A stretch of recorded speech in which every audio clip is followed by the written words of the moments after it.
ব্যাংকে কোনো স্বাভাবিক লেনদেন নাই, এসি চলে, ব্যাংক কর্মকর্তা কর্মচারীরা লুডু খেলে করছি। আমরা বাংলাদেশ ব্যাংকের অনুমোদনকৃত তফসিলি ব্যাংকের যে ক্ষতিগ্রস্ত 5 ব্যাংক, এই 5 ব্যাংকের ভুক্তভোগী আমানতকারী। 5 আগস্টের পর থেকে ব্যাংকে কোনো স্বাভাবিক লেনদেন হচ্ছে না।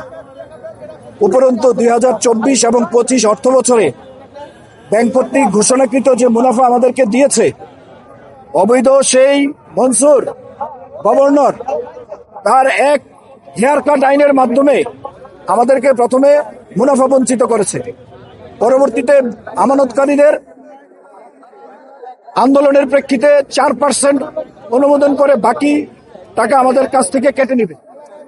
আমাদের এই যে হেয়ার কাট পদ্ধতি, এই অবৈধ হেয়ার কাট আমরা মানি না, তারই প্রতিবাদে আমাদের এই আন্দোলন।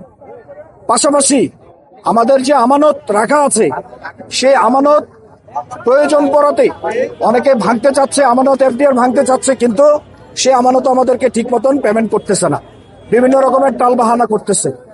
ব্যাংকে কোনো স্বাভাবিক লেনদেন নাই। আপনারা প্রয়োজনে 5টি ব্যাংকের প্রত্যেকটা শাখায়, বাংলাদেশে যতগুলো শাখা আছে প্রত্যেকটা শাখায় আপনারা ভিজিট করে দেখতে পারেন কোনো স্বাভাবিক লেনদেন আছে কিনা। এসি চলে, ব্যাংক কর্মকর্তা কর্মচারীরা লুডু খেলে, মোবাইলে গেম খেলে, কিন্তু ব্যাংকের কোনো স্বাভাবিক কার্যক্রম নাই। এই ব্যাংক নাকি এখনকার যারা কর্মকর্তা আছেন তারা বলতেছেন এটা একটা বৃহৎ সরকারি সম্মিলিত ইসলামী ব্যাংক হবে, এই ব্যাংক ঘুরে দাঁড়াবে। আপনাদের কাছে, আপনাদের মাধ্যমে জাতির কাছে প্রশ্ন, ঢাল তলোয়ারহীন কোনো কিছু কি চলে? কোনো কিছু চলে না। আপনি মুনাফা কাটবেন, টাকা দিবেন না, আবার বলেন ব্যাংক শক্তিশালী হবে। এটা হাস্যকর বিষয়। আমাদেরকে বাধ্য করেছে এই রাস্তায় এসে। আমরা রাস্তায় আন্দোলন করার মানুষ না। আমরা কেউ ব্যবসা বাণিজ্য করি, কেউ চাকরি বাকরি করি, কেউ অসুস্থ বিভিন্নভাবে, কিন্তু আমরা রাস্তায় আন্দোলন করার মতন মানুষ না। আমাদের দেয়ালে পিঠ থেকে গেছে, আমাদের দেয়ালে পিঠ থেকে গেছে। আমরা উপায়ন্তর না পেয়ে আজকে আমরা এই রাজপথে এসেছি। আমাদের দাবি একটাই, অর্থ মন্ত্রণালয় সম্পর্কিত সকল সংশ্লিষ্ট ব্যক্তিদের কাছে, ইভেন প্রধানমন্ত্রী জনাব তারেক রহমানের কাছে আমাদের আকুল আবেদন, আমাদের ব্যাংকগুলোকে স্বাভাবিক অবস্থায় ফিরিয়ে নিন।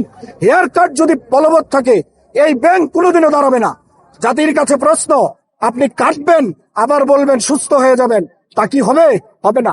আপনি স্বাভাবিক লেনদেন করেন, হেয়ার কাট প্রথা উঠিয়ে নেন, তাহলে দেখবেন ব্যাংক ঘুরে দাঁড়াবে। আমরা ব্যাংক মার্জারের বিপক্ষে না, ব্যাংক মার্জারের বিপক্ষে না, এটা রাষ্ট্রীয় সিদ্ধান্ত। ব্যাংক মার্জার প্রয়োজন হতেই পারে, কিন্তু তাই বলে এই আমানতকারীদের লভ্যাংশ কি আপনি কেটে দিবেন? আমানতকারীর যে আমানত আছে তা থেকে কমিয়ে দিবেন? এভাবে তো চলতে পারে না। আমরা কোথায় যাব? আমাদের লভ্যাংশ যদি আমাদেরকে কেটে দেন, আমরা চলবো কিভাবে? 24 এবং 25-এর 2 অর্থ বছরে এই লভ্যাংশের বিপরীতে আমরা জাকাতের টাকাও পরিশোধ করেছি। এই টাকার এখন কি হবে? আপনি বলছেন এখন নতুন করে যে আমাদের কাছ থেকে আমানত কেটে নিবেন। এটা কিভাবে সম্ভব? এই অন্যায়ের প্রতিবাদের জন্য আমরা আজকে রাজপথে এসেছি। সকালবেলা থেকে বাংলাদেশ ব্যাংক হয়ে এখন এই প্রেস ক্লাবের সামনে এসেছি।